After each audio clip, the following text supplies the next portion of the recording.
Dulot ng easterlies, posible pa rin yung mga localized thunderstorms, mga pagkidlat pagkulog, mga isolated o pulupulong pag-ulan, pagkidlat pagkulog.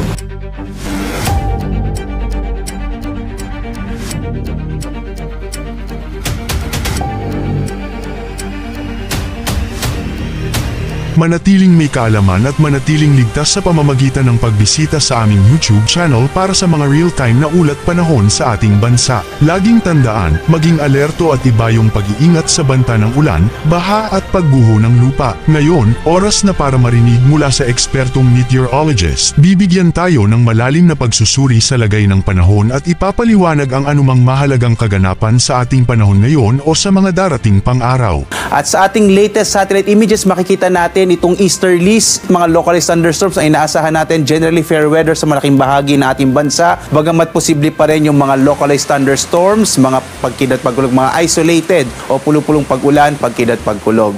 Subalit may babala pa rin tayo kapag may mga pagkidlat pagkulog, maring biglang lumakas yung alon ng ating mga baybayin. Kaya iba yung pag-iingat pa rin, lalong-lalo na sa mga maliit na sasakyang pandagat. At malaking bahagi din ng Mindanao ay makararanas ng generally fair weather, pero posible pa rin yung mga isolated rain showers and thunderstorms, lalo na dito sa may silangang bahagi ng Mindanao.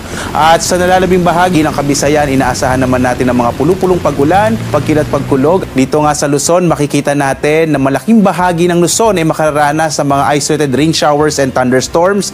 Ngayon, malalaman naman natin ang lagay ng panahon sa mga susunod o darating pang araw. Bago mo ipagpatuloy, huwag kalimutang mag-subscribe at pindutin ang notification bell para lagi kang updated sa ulat panahon sa ating bansa. Huwag mo ring kalimutang ibahagi ang video na ito para makatulong o malaman ng iba pang kababayan natin ang lagay ng panahon sa ating bansa. Narito naman ating inaasahang panahon sa mga susunod na araw. Sa Kabisayaan ay inaasahan natin ng mga isolated rain showers and thunderstorms. Agwat ang temperatura natin sa Iloilo, 25 to 31 degrees Celsius. Sa Cebu naman, 25 to 31 degrees Celsius, habang sa Tacloban, nasa 25 to 31 degrees Celsius. Makikita natin sa Kamaynilaan, Baguio at Legazpi, muling iiral yung northeast monsoon o hanging amihan dito sa Kamaynilaan, bandang Friday o Biyernes hanggang weekend, posibleng magkaroon ng northeast monsoon, mga isolated light rains yung ating mararanasan. Medyo mainit pa rin yung ating tanghali. Ang agwat ang temperatura natin sa Lawag, nasa 22 to 31 degrees Celsius. Sa Baguio, 16 to 26 degrees Celsius. Sa Tuguegarao, aabot na hanggang 35 degrees Celsius. Sa Metro Manila naman, 23 to 34 degrees Celsius.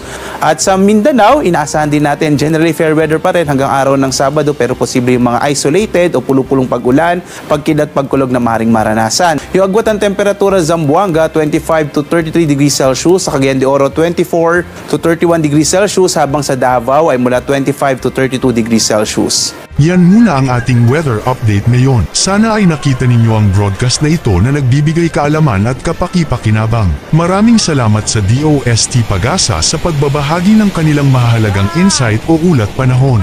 Samahan kami sa susunod para sa higit pang mga weather update sa ating bansa at manatiling nakatutok sa weather update ng bansa, at huwag kalimutan i-share at mag-subscribe na rin. Mabuhay ang Pilipinas!